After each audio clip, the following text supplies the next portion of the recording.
Hello, welcome to the Practical Permaculture Podcast. I hope you are all doing well. It's been raining here. I think I can probably count on one hand the number of sunny days we've had up here in the Northern Rivers since Cyclone Alfred. Our block is saturated, so the water did really well getting away when the cyclone hit, but because the ground is so waterlogged, there's just nowhere for the water to go. And we are back to being a mud pit. Because we've got a construction site happening. There's no grass or anything. So we've got wood chipped down in some areas, and that's definitely helping. But yes, we're dealing with lots of mud at the moment. Tomorrow's the last day of school. I'm recording this on a Thursday. So yes, the kids will be with me the next 2 weeks, which I'm so looking forward to because I miss them after homeschooling and them starting school this year. So we've got lots happening here at Practical Permaculture headquarters. This week we have on Chanterelle. She's named after a mushroom, as you will find out in the intro. I was going to cut that out, but I left it in there because I thought it was gold. She is such a vibrant person and she is so knowledgeable about foraging. So she's just north of me in around the Byron Bay area, and she teaches people how to forage, and she has workshops and she does lots of education on her social media. So she's a good one to go and follow. There was so much information that she gave me that I'm going to try and put together a PDF of all the resources, the books, and the information that she gave. So if you want that, jump over to Instagram and shoot me a DM, and I'll put you on the list for when I create that PDF to send you an email for free with all of those resources. I learned a few things about mushrooms that I didn't know. I learned a lot about plant identification, and I think the resources were the most fabulous thing that I got a hold of during that interview so that I can go and do further research and start foraging, hopefully, in my own backyard, as she suggested first. But yeah, I'd like to maybe go on a foraging workshop and start building those skills. Maybe after I start my pickling, preserving era. I don't know. I've got lots on my to-do list. I need to make some priorities. It's a slippery slope. You pick up doing, your sourdough making, and the next minute you're foraging. So before we get too far into the episode, I did want to tell you about this season's sponsor. So I've teamed up with Botanical Bazaar to sponsor the podcast for this season. Botanical Bazaar is a gardening and sustainable living festival that is held in the Gold Coast in Nerang. This year it's on August 2nd and 3rd. I will be there doing an Instagram takeover on the day to show everybody what it's all about.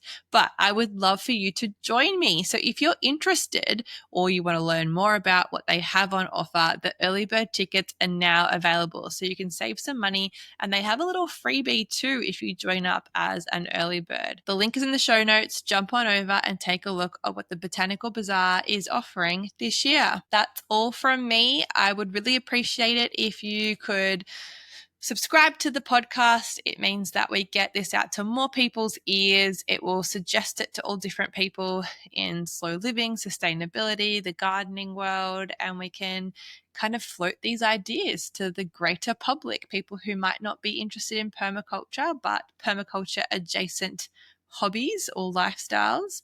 And if you could leave a review or interact with us on social media, I just love that. So that would be fabulous.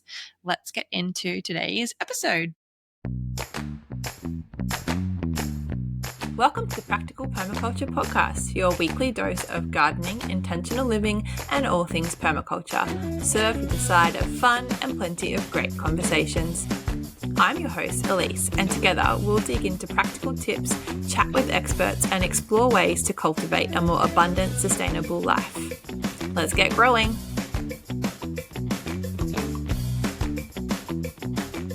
Actually, before we start, how do I pronounce your name? Chanterelle. Chanterelle. Lovely. Yeah. Just so I say it properly. It's That's a beautiful okay. name. Thank you. It's a mushroom. Is it? Yeah. So I didn't know that. I gave myself the mushroom name maybe about 4 years ago. She's sort of the darling of the mushroom world. Beautiful sort of orange gold mushroom that looks like a dancing skirt of a lady, and she smells like apricots. Beautiful. And native to Australia, or? We have native chanterelles here. Yeah, quite a few species, but they occur around the world. Amazing. Well, welcome Chanterelle to the Practical Permaculture Podcast. Hi, Alysse. Thanks for having me. No, thank you for coming on. So for people who don't know about you, can you tell us a bit about who you are and your context? Yes, so I'm a professional wild food forager and a wild food educator. I've been doing that as my bread and butter for the last 5 years, but my journey's been pretty much lifelong, really. I grew up in New Zealand foraging with my family, a lot of collecting kaimoana seafood and foraging mushrooms with my mum.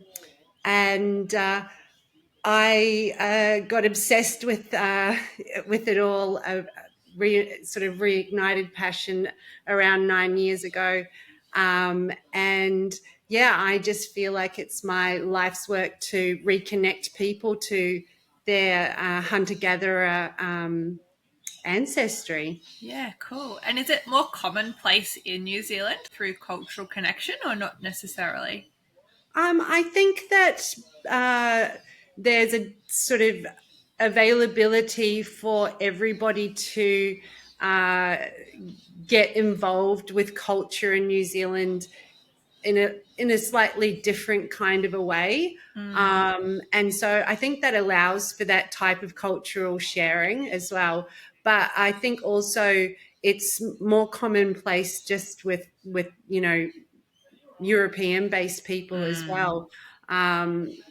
Yeah, it's definitely more common as well in our like colder states, mushroom foraging and collecting from the pine forests down in Victoria, ACT, South Australia. It's a long held tradition by early European settlers as well. So there's parts of Australia where it's quite common to forage as well. Up around here, it's a little bit more unusual, and it does attract a little bit of sometimes a raised eyebrow Yeah. and a lot of questions from people like, "Are you allowed to do that? Is that Yeah. edible?" Yeah. And it's interesting about breaking down sort of misconceptions and fears around wild foods. Yeah, totally. I've got lots of cousins and relatives in Croatia, and they always forage for mushrooms in particular. And it freaks me out because I'm like, how do you know it's okay? And I know they've been doing it their whole life. So obviously they know what's safe and what's good to eat, and what's tasty as well, I guess, because that's the other half of foraging. There's things that are edible, but you might not really want to eat them necessarily. There's things that are Yeah, quite bitter. So, I think you get a 50-50 kind of experience there because there's a lot of amazing flavors that are available through wild foods, things that you've never experienced before. yeah. And then on the other hand, there are a lot of the wild foods that are more bitter, are more astringent, are more, sour, mostly due to higher antioxidant and higher actual mineral and vitamin content and the food we eat from the supermarkets is almost just this diluted kind of version Yeah. of what used to be, Yeah, it's amazing. And so let's go into some of those misconceptions a little bit, because I think that's probably one of the biggest barriers. Like before we identify them and go out and even do it, what are some of the things that people first come to mind when they think about foraging? I mean, mushrooms obviously is a huge one, but it's not just mushrooms that you're foraging in the wild.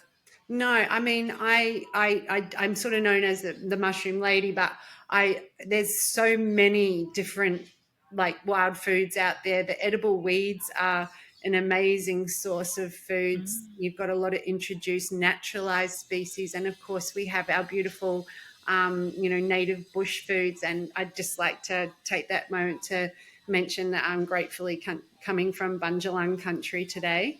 and that, very grateful for the wisdoms and knowledge that's been handed down through Indigenous, and that they are the original wisdom and knowledge keepers of the plant and fungi wisdoms. So, yeah.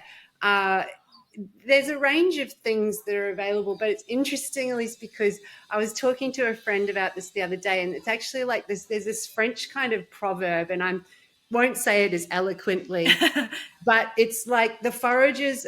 The forager is a funny role in the court, if you will, because you're ridiculed by the rich and the poor. Almost as that, there's that perception as though that you don't have enough money, and so you're scrounging for free food, and that perhaps it's subpar in some way as well. And then there's also, sort of that perception of that, you're a fool to take the risk of, that you can't afford the expensive stuff that you have to do this. So it's an interesting kind of dichotomy there as well. But then, some of the most sought after and expensive foods in the world are actually foraged foods. Yeah, like truffles. Truffles, porcini, chanterelle mushrooms, not just the fungies, like even, the green pine cone syrup mugolo that takes months to ferment and is like liquid gold. It's, it's really expensive to buy, but costs nothing to make. But you're, a bit of time. So it's an interesting role. So I suppose that first of all, there's that kind of hurdle for people to overcome, is that thought that maybe that they're, going to be looked at in a way that they're not wanting to be perceived. And like I said, it does raise eyebrows. I do get people, and it's interesting, I've picked apples off, the roadside, out past out Stanthorpe, Applethorpe way, and I've had people say, "Are you allowed to? Can you eat that apple?"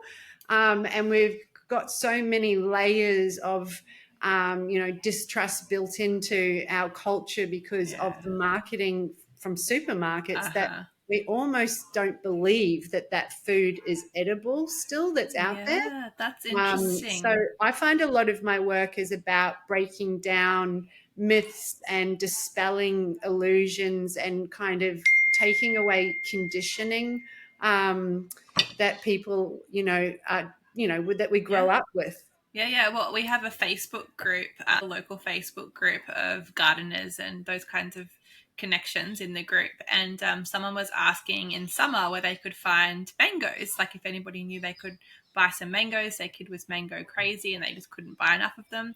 And I said, there's a mango tree down at the park at Ulmarra. I was like, just go down and pick the mangoes. And it's not private property, it's a park, a public space. And they said, oh, can you do that? I said, well, the fruit bats are going to eat them if you don't. Like, just go pick the mangoes. Like, there was just this barrier that, like, they weren't allowed to pick the mangoes. And I've been to certain towns too where they have free food maps. So it's like a map that somebody has created and people have put input into where you can forage for food, whether it's, like you said, apples on a verge somewhere or in a back street, or mulberries that are overhanging and that they know the neighbors are happy to eat them, or spots where you can find mushrooms and places people know that aren't sprayed with pesticides. So it's really cool when you get the community involved and you can actually create that safety, I guess, in the education and the knowing of where this food can be found. Yeah, totally. And we also have a Facebook group, Forage and Grow New South Wales, again, where we share that sort of thing. And I find, like, even if the beginner forager starts to create their own food map in their brain, that's where the guavas are on that street. That's where I know there's dandelions that aren't sprayed. And there are a lot of safety considerations and things to take into account as well. And people can ring the council and ask them, where do you spray verges, and they can request for their street not to be sprayed. They might have some opposition, but if you get enough people, you can get that happening as well. But I think that's one of the cool crossovers between the permaculture and the foraging world is that valuing of the marginal areas and Mm, spaces that you just perhaps you didn't even notice before, but they start to totally. sort of, you start to have this extra sensory perception, foraging perception, where you start to notice little spaces that are available to us. And I often say to people, like, lily pillies are a gateway foraging drug Yeah. because Yeah, you yeah. know everybody knows a hedgerow or a council planting of a dripping lily pilly ryeberry. There's so many varieties: the bush cherry, the austral species, the big nice chunky ones are in at the moment. And kids all know how to pick a lily pilly Yeah. as well, and so that's a great way to start. And because Mm, people recognize, oh yeah, they're just picking lily pillies, that's fine. And it's just about building that little bit more confidence in yourself. And also, I kind of equate this sort of starting of the journey to being a baby, because it's like you didn't know a tomato was a tomato until yes. someone told you it was a tomato and it was edible, you know, True. hundreds of times. Yeah. And so this person to person sharing, that's why the workshops are really cool. And Yeah, yeah. if you are able to access groups where there's mentors and experts, it's sort of the way it's meant to be shared, I feel like, as well, Yeah. person to person as well. But there's a lot of great resources, Yeah. obviously, books wise, and I will be able Yeah. to give some of those as recommendations too. So, Amazing. Yeah, I love that way of thinking about it. I've never thought about that before. Like, as a child, you don't know what's food and what's not, and what's tasty and what's not. So it's like starting from the beginning, isn't it? And so yeah. when you are looking for foods, where do you draw the line, I guess, with like private property? And you mentioned before people don't know if they're like allowed to forage. So what are some general rules or some guidelines or ethics, I guess, we could Yeah. consider before we start taking food? I mean, lily pillies is a good example. They're such a bountiful thing, but some things aren't that, you know, plentiful either. Yeah, I mean, the things I feel that the most important sort of foraging ethics to consider is, first of all, number one, without a doubt, if you have any doubt about what you're considering eating, leave it out. Yeah. That's the first thing. The second thing, we always consider the birds, the bees. You never take too much. You only take what you need. Thirdly, we also don't pick shame other people. You might see someone collecting foods or shellfish or seaweeds or, mulberries from a tree or mushrooms even, and you think, why are they taking so many? You don't know if that's part of their family cultural heritage that they preserve and spread and share through an entire generations of their family. Mm, And so the pick shaming also is very important sort of ethic and rule.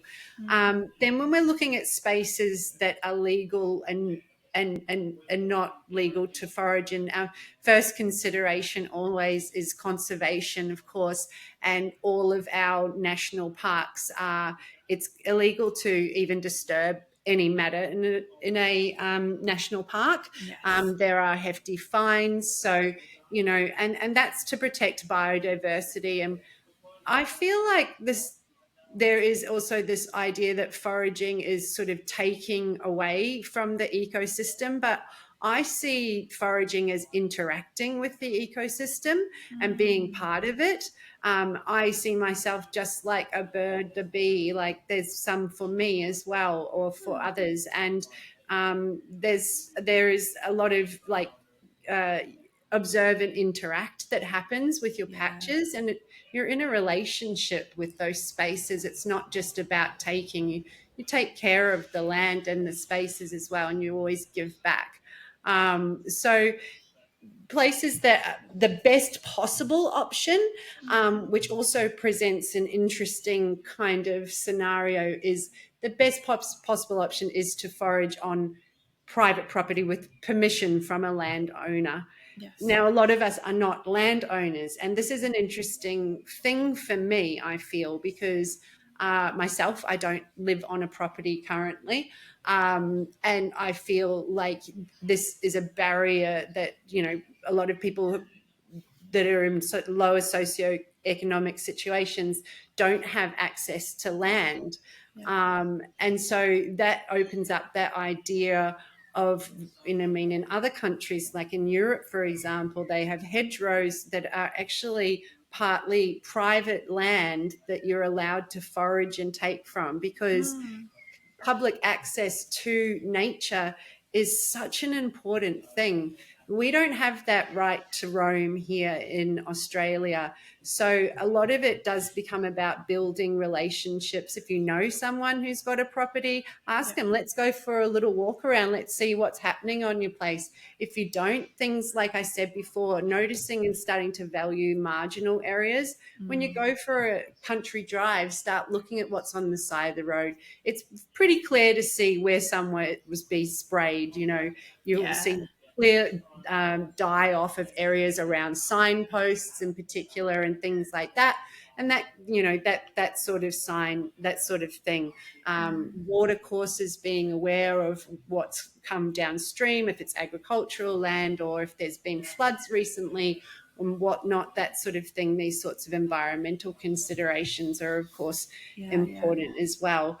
Um, you know, I find myself, I do forage quite often from roadsides. Mm-hmm. I'm a bit of, this is also the other thing about the forager, is there is a sort of a cheeky, unrepentant nature that may reach underneath the fence to grab something. Council parks, like last week, I was able to forage quite a good amount of plum pine or Illawarra plum. Um, uh, and that was just in a park at Federal. Okay. Um, Bunya nut trees line the streets Mm. all around from the Sunshine Coast, down to I think even Yamba sort of way, even Sydney. There's some trees down there I know from some of our foragers in the group. Mm-mm. And also then there's that sharing that you talked about, of food maps and, I know where there's chestnut trees just dripping, or and Mm. again also there is a law in Australia that any tree that's hanging over a fence line onto a council verge is able to be picked. Now, that comes down to your personal preference of how you want to operate. I I have knocked on doors when I've seen fruit trees laden with fruit on the ground and asked, would you mind if I collected 10 lemons or so? And people, Yeah. oh, look, I'd be so love that, because this year I couldn't get round to it because such and such happened. I Yeah. normally do that, and I hate seeing them go to waste. Mm. There's also a beautiful app, so a friend's developed, called Forage. Oh, Um, cool. they've got a platform on there for food sharing. So if you have a tree in your yard that you're not going to get to, or you just can't use all of the bounty, you Mm-hmm. can pop that on the site, on the app, and people can come and collect from that with your permission at the right time for you. Yeah. Also, there's reducing food waste through the app as well, where producers who have excesses of unusable Oh, yeah. food items can give them away or sell them for a very discounted price. It's a great Excellent. resource, and it also has the foraging food map where you can add or search for certain Wow. trees and whatnot. That's very cool. Awesome. Yeah, I think a lot of people have those memories as a kid, walking home from Yes, school maybe and picking mulberries off a tree, or, that's probably the most, common Australian thing to do as a kid. I Um, think, yes, I agree. Yeah, mulberries and lily pillies are the gateway yeah, forage. yeah, for sure. And so yeah, my friend, she forages quite a bit, and she's got some farmers up around Kyogle, I think. She goes up there, and she just gives them a little, jam or something to say thank you as well. And I think that's really important, part of what you're saying too, like building those relationships and how rich that can become when you kind of start fostering those things and you're participating in those practices. Totally, I agree. Yeah, the promise of a returned jar of cordial jam, Yeah. syrup, something like that is always welcome. But also, I think too, like I just can't get over like how relationship building the whole foraging thing is. Um, like I've got so many new foraging friends over the last 5 years, from doing workshops, people who've participated, and we've ended up becoming good friends and go foraging. And, people who have let me forage on their land. Yeah. It's connecting to nature and to some very primal sort of instinctual part of yourself that's like this genetic memory that activates some, finding food in the wild when our eyes are made for that, and then the dopamine hit is Yeah. like, whoa, yeah, really good. And then the connection between the people, and and then if you're able to cook and eat that food, the nourishment as well, like it's such a wonderful loop of positive feedback. And Yeah. like, yeah, it's I feel like it's what we're meant to do. So cool. So are you like an opportunistic forager, like you see things and you'll pick them, or do you fully plan a day out to go out and like forage intentionally? Look, I think that people ask me a lot about that, and I think I'm just like, every outing is a foraging outing because it's happening all the time. But also there are days and times, and I plan trips away. Like, annually, I go on a pine mushroom hunt, and that includes, I get rose hips from the forest and Oh, nice. mullein, and it's not just foods, but it's medicines as well. Like, at the moment, I collected a whole lot of this usnea. Everyone's probably quite familiar with this Oh, moss. yes. What is It's that for? Well, it's got an amazing antibacterial and antiviral quality to it. You can Oh. even use it as like a poultice if you were, Yep. had something, a cut or a wound in the bush. But you can decoct it into a tincture for a few months in a high quality vodka, and then Oh, use that excellent. internally for any, infections or viruses that you might be fighting. It's antifungal as well. Wow. The turkey tails, they commonly grow around New South Wales, Queensland area. Um, Oh, Lovely little yes. Trametes versicolor. And I mean, these are not just, it's not just about foods, it's about medicines that are available as well. Yeah. So, yeah, it's a wide variety of things out there that you can So cool. start to see more, like more and more resources, and yet, sort of, yeah, you can start with what you have as well. Start small where you are and look what's close to you. Yep. And that's the sort of an old adage as well, as like, the witch's tale of what grows near you is what you should be needing. It's got the vitamin, it's got the nutrition that you are calling for in your body. Yeah, and that's But so true. Like in the garden too, the dandelions pop up because they're wanting to stop compaction, and that they serve a purpose. They're not just growing there because they're being little bitches and ruining your garden. Like they're growing there with purpose. They are there to either provide a nutrient or break up the soil, or they've got this role that they're serving. And so it's amazing. They're just clever little things, aren't they? oh my God, I just can't, like, I mean, I've been doing this for so long, but I at the moment, I'm just totally enamored with dandelions. Like, I can't tell you how much I love dandelion as a plant. Just like aesthetically, Yeah. the leaf, the jagged serrated leaf shape, and it's sort of like, to me, it's the symbol of foraging. The dandelion, it's so punk ass. Like, it grows between any crack. It doesn't Yeah. need anything from you. It doesn't need, and it's there to do its own work, and it's Yeah. got its own agenda. And it's, yeah, it's just, I just love dandelions. They're Yeah. so magnificently amazing. I mean, every part of it is edible, Yeah.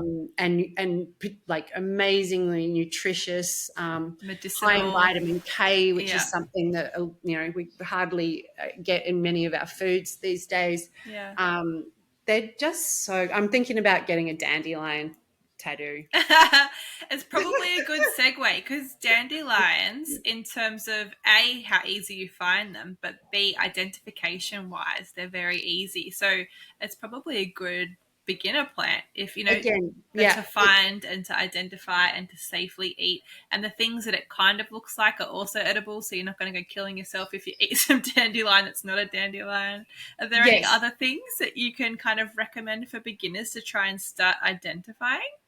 Well, yeah, just to mention on that, like Mm-mm. most often dandelion is confused for the cat's tongue, which has a furry, prickly leaf.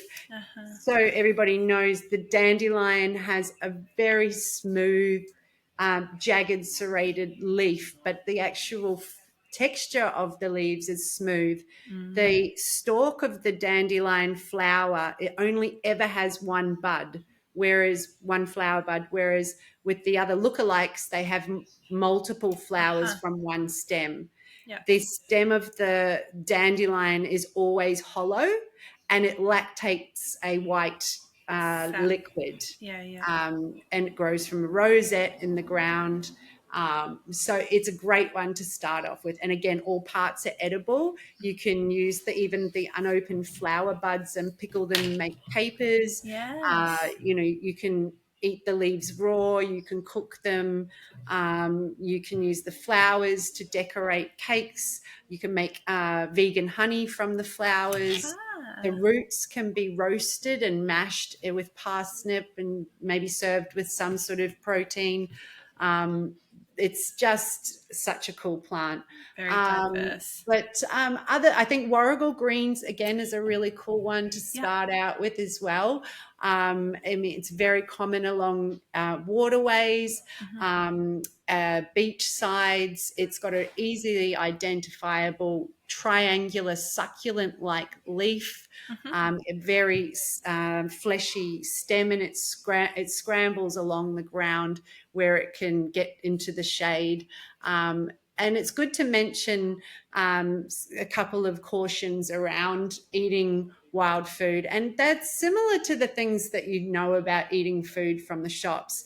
Wash your wild greens, before use.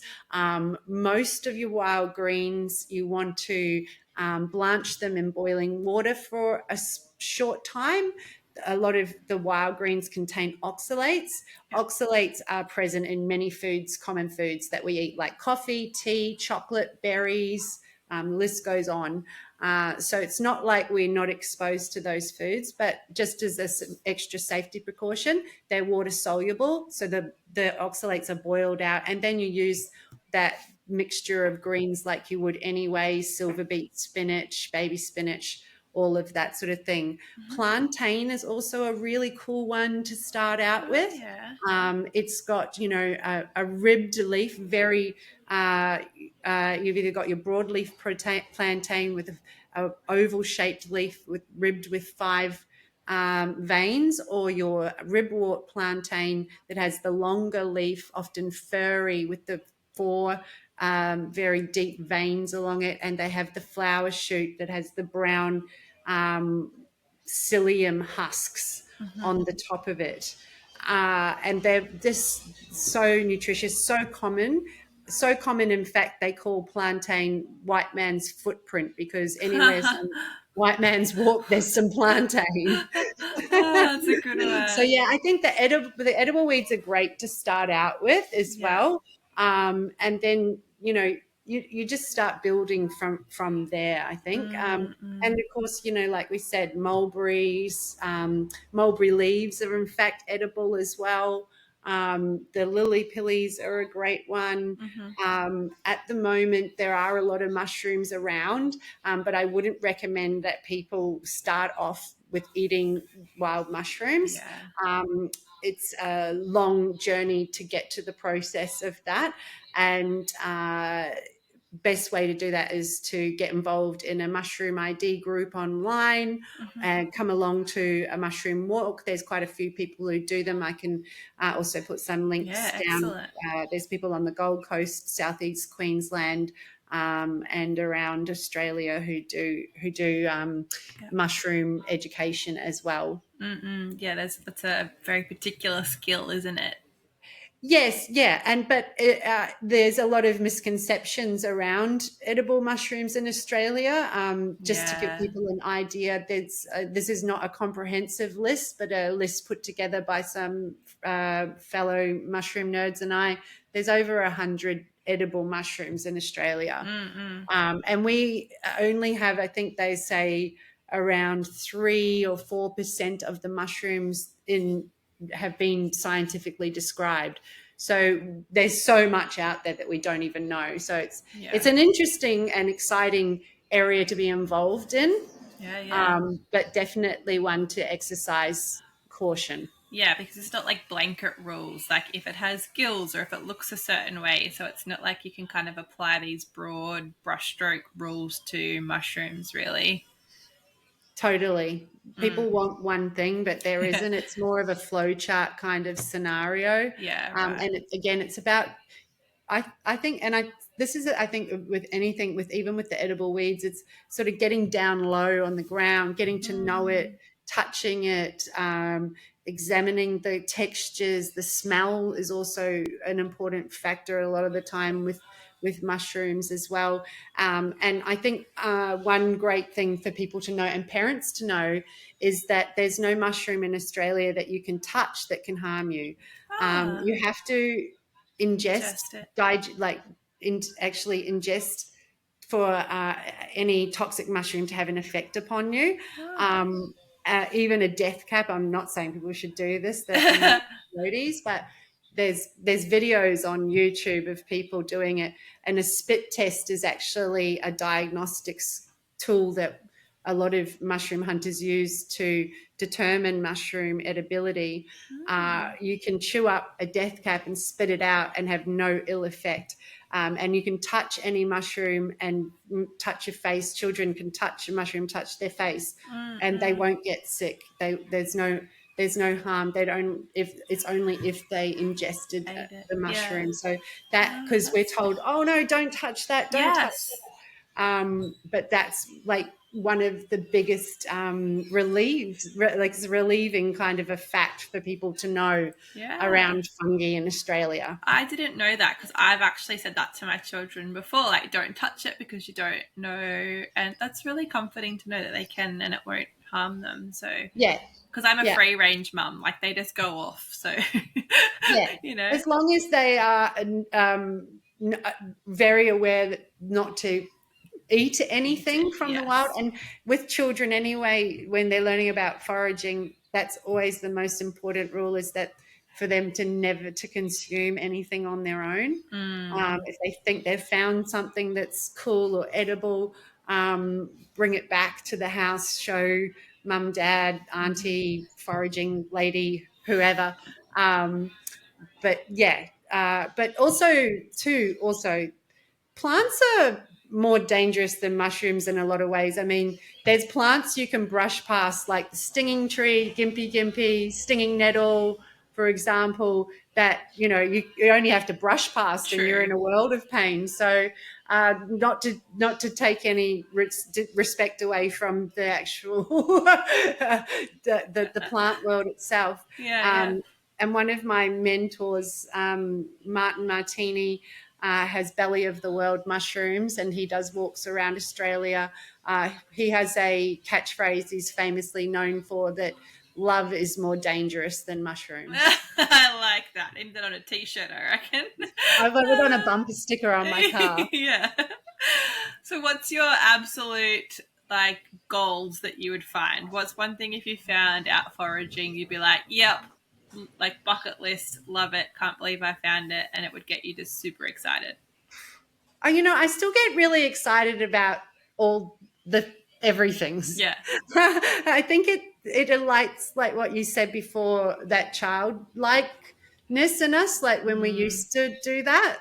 Like when I remember, like I knew where every good fruit tree was when I was a kid as well, and it's sort of, yeah, it alights that child like joy. So I still get excited for everything. And what starts happening is this seasonal calendar that you start living by, where you're like, oh, look, the paper barks are flowering now, and the wattles are going to start soon, and I look forward to collecting some wattle blossoms to make pikelets with. And it starts becoming this seasonal calendar that you start looking forward to all these little things. So but I'd have to probably at the moment, because a lot of my other friends have been finding them and I haven't found one this year. There's a really cool fungus called chicken of the woods, and it has the texture and taste of chicken. Wow. And this is why I was like, people say they don't like mushrooms, and then when you start eating wild mushrooms and the amount of textures and flavors that are there, that it's not just this mushroom flavor from the supermarket, they're like, hang on a second, I like mushrooms. Yeah. And a couple of years ago, when I found one, I did Kentucky Fried Chicken of the Woods, which was out of this world. And people who didn't like mushrooms changed their mind. Yeah. So it's this beautiful undulating bracket fungus that grows off the side of a dead log. It has these beautiful sort of rings of orange and white coming off it. It's on the MILF list, the mushrooms I'd like to forage. I love it. Yeah, I'd put that one at the moment. I've been pretty lucky lately with good, bounties of fruit around this area. Like I said, plum pine and Ouray, which is the Davison plum that's endemic to Cairns area, but does grow around this way. Had a few good harvests of that. The guavas are just going mental at the moment. I made guava jelly and served that with blue cheese and dock seed scones on the weekend, which was a real hit with the workshop participants. I just love it all. Yeah, and you do lots of cooking with things you're foraging, don't you? I've had a look at some of the things you cook and they look divine. Well, thank you. Yeah, I mean, I think that's sort of the other part of it that keeps me passionate about it, is because I love to cook. I'm a foodie, and there's always something new to create. And I am very slowly creating a Cooking with Wild Foods book, but it's a slow process. So hopefully I'll get there one day. Yeah. And so where do you love foraging the most? Would it be like around the coast, or do you love, being in the bush or forests? Like, where do you find is just the best place to go? Well, I mean, at the moment, for around our way, coast foraging's a bit off at the moment because of what we've just experienced after the flood, the cyclone and the flood black water that's come through. But I am an absolute seaweed hag. I love being down on the coast. I love a rocky shoreline. I love to collect kelp. I've got a jar of kelp here. Cool. So do you always dry the seaweed, or can you eat a lot of it fresh? Sometimes I've used it fresh, but a lot of the time the flavors intensify and the umami changes when you dry it. Sea lettuce is amazing dried, and then you make it into blend it with some salt and have that as just a seasoning. There's a lot of amazing seaweeds, and seaweeds are great and quite safe to forage, and also legally. In New South Wales, you can collect 20 litres of detached seaweed a day. Now people use it for their gardens, for fertilizer and all sorts of different things, which is a great permaculture thing. I don't know, you probably have this Milkwood book, yes. the seaweed section they have in there is really good, to learn a little bit about seaweed foraging and what varieties you might be able to find in what sections and stages of the shoreline. But there's also a lot of sea greens that I love that grow sea rocket, which is an introduced species. I love to use the cacala, the leaves and the fruit, but the leaves are amazing pickled. Yeah, there's so many beautiful things that grow down by the beach. It's probably one of my favorite forages is seaweed and beachside. I do really love getting out into native bush as well. I mean, just even to observe some of our beautiful native fungi that grow in association with all of our beautiful eucalypt trees. So yeah, it's different days. But like I said, it's always happening. Even when I'm just driving around, I'm always like noticing little things, or I'll stop. Oh, just go down that road. It's kind of that adventurer, wanderer kind of spirit as well. And a lot of the time, I know people sort of time pressed and whatnot, but the other thing that's my favorite place to forage is right out my back door. Yeah.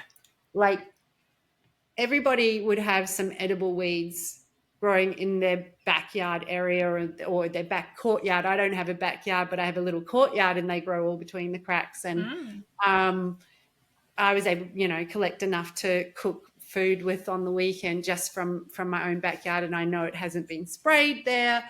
I know what's happened there.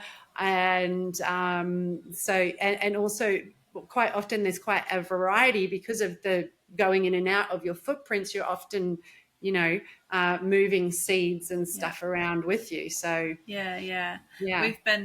We've got an acre and a half where we are, and there's lots of Dianella plants popping up. And I didn't realize until I was at Bush Kindy one day that you can eat the berries on the Dianella, and they're so sweet. They're actually really nice. Yeah, they're lovely. They've got that crunchy little texture to them. The color, I mean, the purple's beautiful. Pretty. There is one species of Dianella that's the Tasmanian species that people have reported to have some tummy upset with. Okay. But generally the ones that grow, native up this area are fine to eat. And they're often by the beach as well, I find, the Dianella. Yeah, they love it down in into the littoral type of rainforest that leads onto the dunes.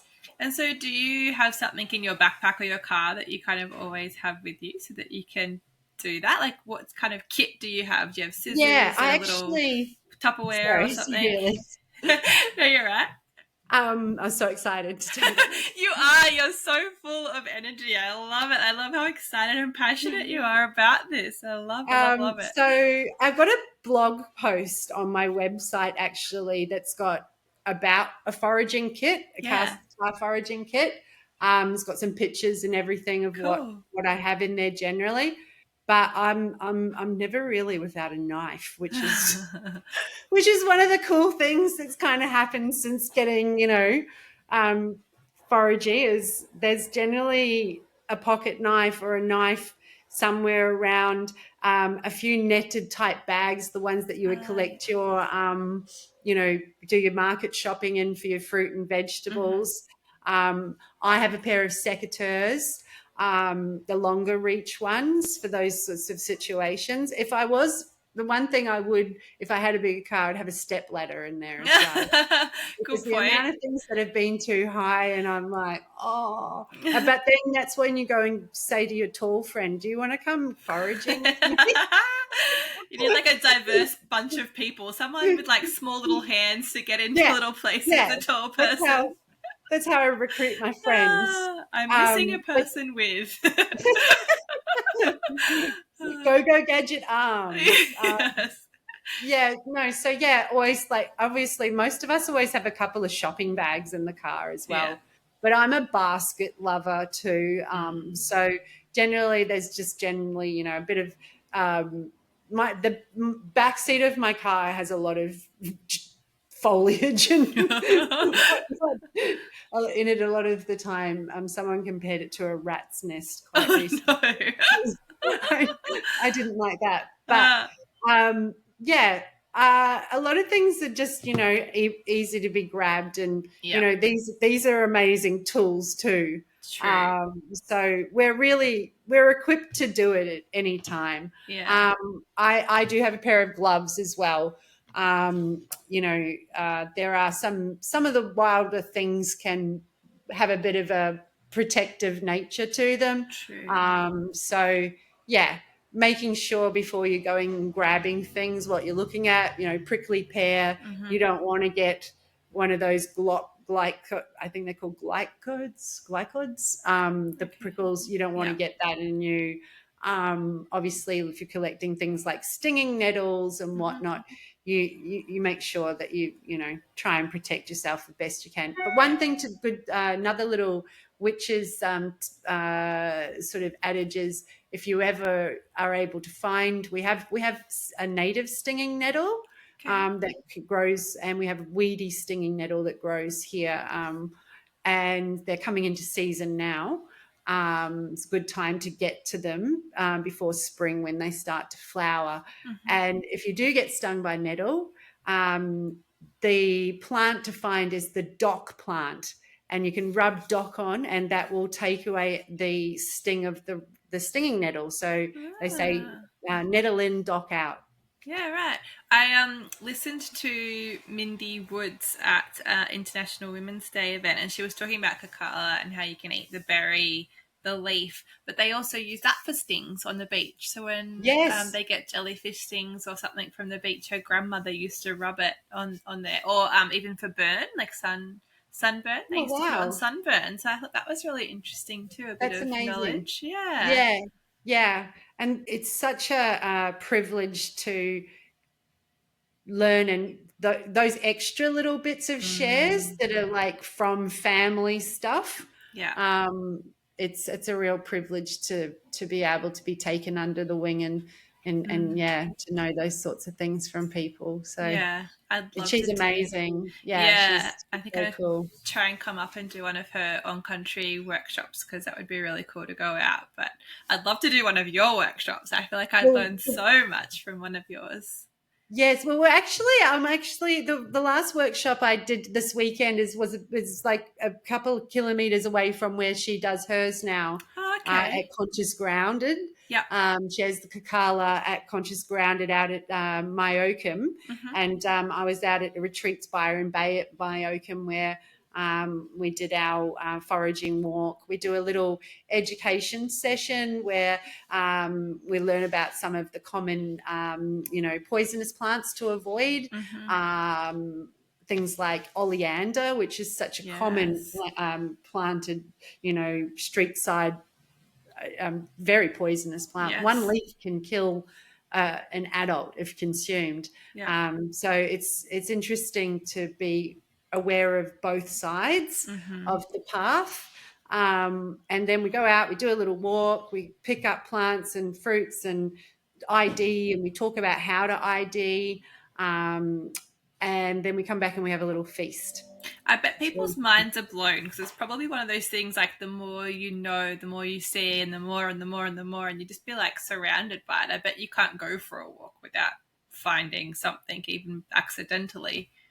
Yeah, I think so. And it's like, even when we were walking on Sunday, there's only even a certain amount you can cover. Yeah. And it's to keep it accessible, and so that there's not an alphabet soup as well in people's heads, so that they come away with some actual clear, solid plants that they know that they can take into their own sphere and go, hey, that's the one, that's sow thistle, that's the one that she said, hey, that's the dandelion, that's the cat's tongue.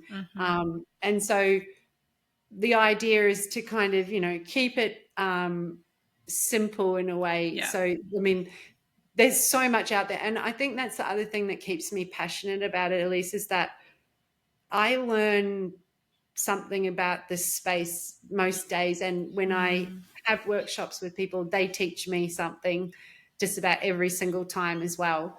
Yeah. And yeah, it's an infinite learning sphere. Yeah, I think it's cool because you can think about them in different ways. Like if you think about it in your garden, our permaculture teacher, when I did my PDC, he grows sow thistle on purpose or lets it grow when it pops up because I'm pretty sure, don't quote me on this, I've got to double check now, that attracts the aphids away Ah, from his brassicas. So he lets it pop up as like a volunteer kind of sacrifice plant too. So when you think about it in your garden, if you can eat them, they're medicinal, they help with biodiversity, they're trap crops, they're providing nutrients that the soil needs, or they're breaking up the soil. Like they're really these magnificent things, but we have this perception in Australia that they're weeds, like they're bad things. We don't want them and to pull them out. So it's really interesting and how to try and change that perception. I think starts with foragers and gardeners and how we can kind of spread that to the wider community, because I think foraging is a trend that's kind of on the rise. Out of curiosity and wanting to hand down knowledge, but also, like you said, some people necessity. Like there is that probably need for some people that they want to reduce their grocery bill, or how can we find things that we might not have to pay for. So yeah, I think it really is on the rise. Have you seen that trend? oh yeah, I think that sort of we really saw it in COVID times, I suppose. Yeah, Hey, yeah, wasn't yeah. it? Because people couldn't get food from the store. People couldn't get seedlings from Bunnings. Mm, And they actually started to wonder, well, what would I source to yeah, provide for myself, food my family? security. Mm-hmm. Yeah.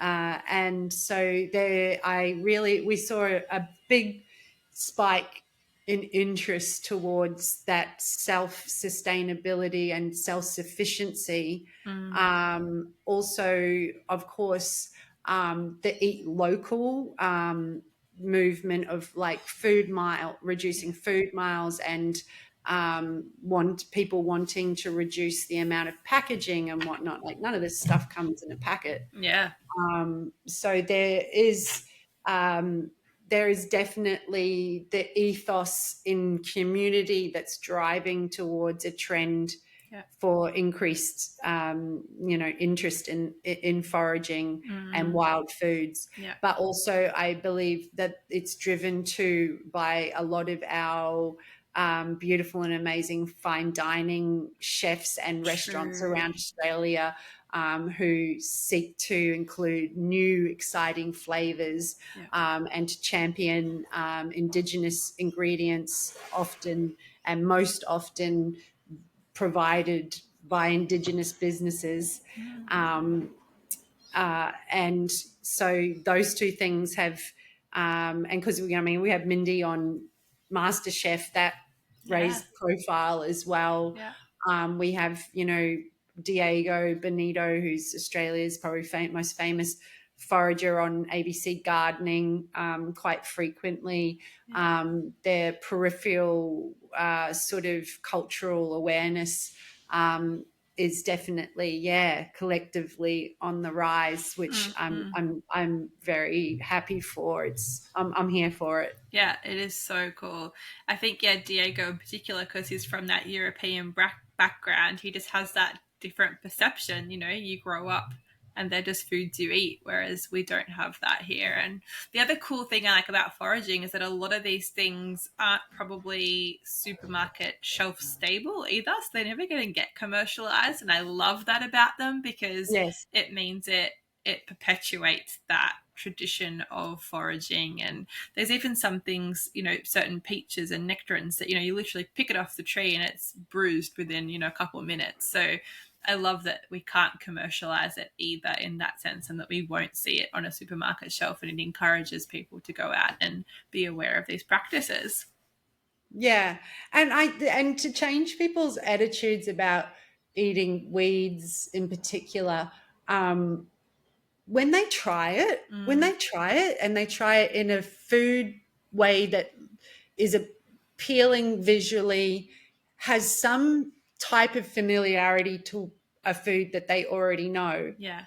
they're surprised. Yeah. I can't believe this is just weeds from the backyard in Yeah. this, spanakopita. Yeah. Or, one of the easiest ways is doing the spanakopita. I mean, it's a long, tradition of, Greek women in Australia and in Greece collecting, a mixture of edible weeds, roadside and parkside and whatnot, called a horta, and using that in any sort of dish that they needed greens for. And again, the nutritional value is Yeah. just, amazing. But I think getting people's minds around it. I think the fine dining stuff does a really cool job. I mean, are you aware? It's the name's escaping me, but there's a new ABC series, Eat the Invaders. Yes, I saw that an ad for it, and I really want to watch it. It It's looks really amazing, and good. I am obsessed with that woman. Yes. She's my girl crush. The Chriselle, I can't remember her name right now. The ad I saw for it was they were giving people fish and chips, and the fish was carp, I believe. And so they didn't tell people what it was. They just sat down and they said, eat this fish and chips. What fish do you think it is? And everyone's, guessing, like shark, flake, whatever. And they said, what would you say if I told you it was actually carp? And carp's a massive invasive species, and there's an abundance of it, and it's just like prepared the right way, like you said, not overcooking it, and making sure you do XYZ to it so that it has the same texture and taste, or something that's familiar. And I think just that concept of small and slow solutions, like when you were talking about spanakopita, like maybe not doing the whole thing, like maybe using your spinach or your grains that you're growing and just integrating a little bit, because part of it as well, especially if those astringent flavors, is that changing of your palate a little bit. Like, we're so used to these particular foods, whether you buy from the markets or the big supermarkets or you shop in your own backyard. I think there still will be that palate changing for some people, or whether you're having a salad and just adding a couple of those more bitter flavors so that you can slowly develop the taste for them as well. But yeah, that show, I really actually want to watch it. I've just seen the clips for it, but it would be really cool to see, everyday people change their mind about some of these foods. Yeah, they've done it brilliantly, with the taste testing with, general members of the public. And then they also have this section where they do a fine dining experience in the Mona Museum in Tasmania. Yeah. And it's just the art. It's just all art. It's so beautifully done. And I think it's just getting people to try it is actually the way to turn people's minds a little bit.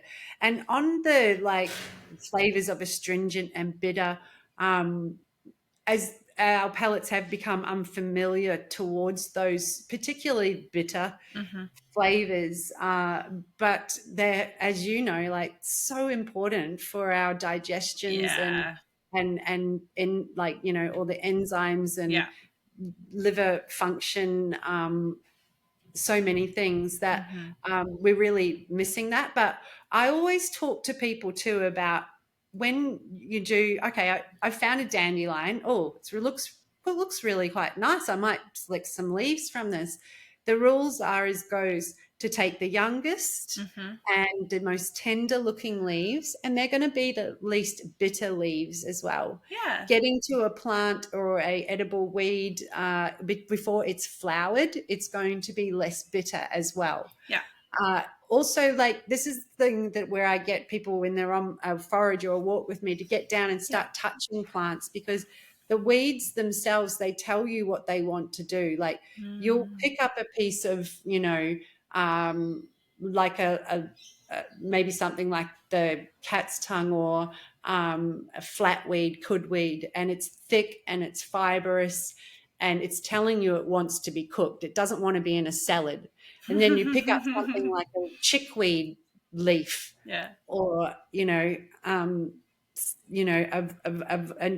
new violet leaf, and they're tender and they're soft to the touch in the mouth, and they're pea-like tasting.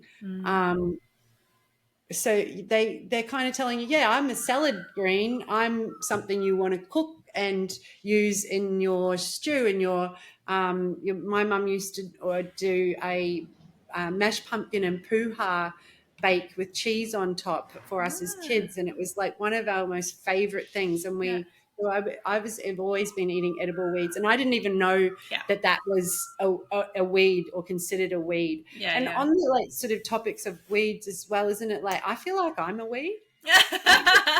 We're not meant to be here. I'm sort of like in a place I'm not meant to be, and I'm just here, and I'm like, but I'm doing my work, and I'm actually part of this system, and we can't, they can't just be ignored either. What a nice reframe. I think that. We can relate to weeds more than we think we can. Yeah. And I think just treating weeds like any other vegetable, back to what you're saying about, picking the new leaves and that it's going to be more bitter. Lettuce is the same. When lettuce goes to seed and you're picking those late lettuce leaves, they're really bitter tasting. So it's just kind of applying the same principles that you would to other plants, to weeds, because if you start thinking about them in that lens, then you'll be treating them as a food. And not just seeing them like that a pest. But looking at them like, oh, that is a food. Yes, that's a great that's the way to do it.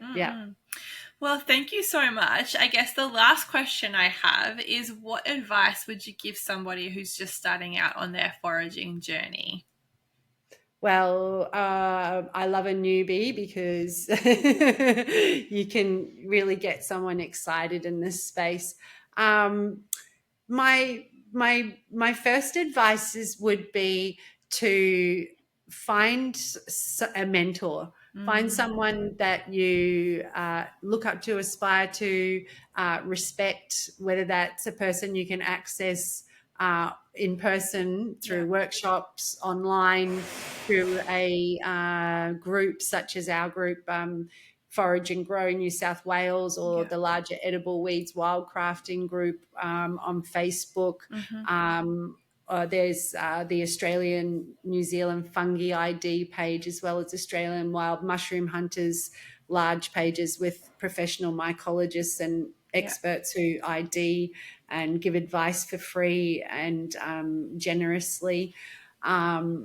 Also invest possibly in a couple of books. Some of the best books, I think, to start off with is the Edible Weeds Handbook. I just sold my copy, but it's a small book, and it's just really simply done. Lovely work. Tim Lowe, I believe, is the author of that. It's not too expensive. It has recipes for how to use edible weeds. Also, of course, the beautiful Cribs Wild Food book in Australia. This is one of the OG. This is one of the OG reference books. It's quite a dry reference book, a lot of botanical terms and whatnot in it. If you're not familiar, like I had no botany or mycology taxonomy background, so sometimes these sorts of books can be a bit dry. Of course, Diego has his new book, Eat the Weeds Out. I love the Milkwood book, is really good. Also, there's quite a few local books, the Mangroves to Mountains. Oh, yes, I've seen that one. That's a really good book as well. So I would say invest in one or two books. Don't go overboard because, again, it'll just be alphabet soup in your head. Do you have any upcoming workshops?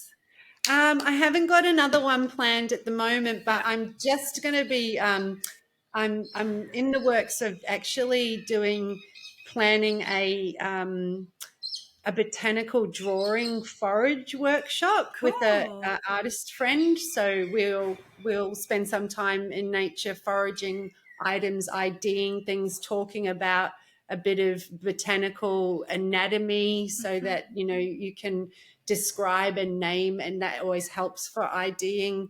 plants, fungi, seaweeds, and then we'll spend some time with my friend who's a beautiful botanical artist, and she'll give us some techniques on how to start our beautiful nature journaling process. And so we're planning on 2 of those workshops, a mushroom drawing and a seaside drawing. So that'll be upcoming. Hopefully I'll have another introduction to foraging walk in the next month or so at Myocum again, 20 minutes from Byron Bay. Epic. So Amazing. there'll be things on the horizon. Yeah, and so best place to find all that is your Instagram or your website? Yeah, my Instagram's the best place to find all of that, as well as just, I try to add some educational value into posts and stories and whatnot. I think it's helps to, when you see what people are finding as well, then you're like, oh, I saw Chanterelle found those Davison plums, or those whatever it is, that plantain. Yeah, and so again, it's a tomato. Eat it. Oh, thank you so much for your time. I've learnt so much, and I'm sure all the listeners have as well. Amazing. Thank you. Thank you. Lovely to chat. Have a great day. You too. Bye-bye. Bye.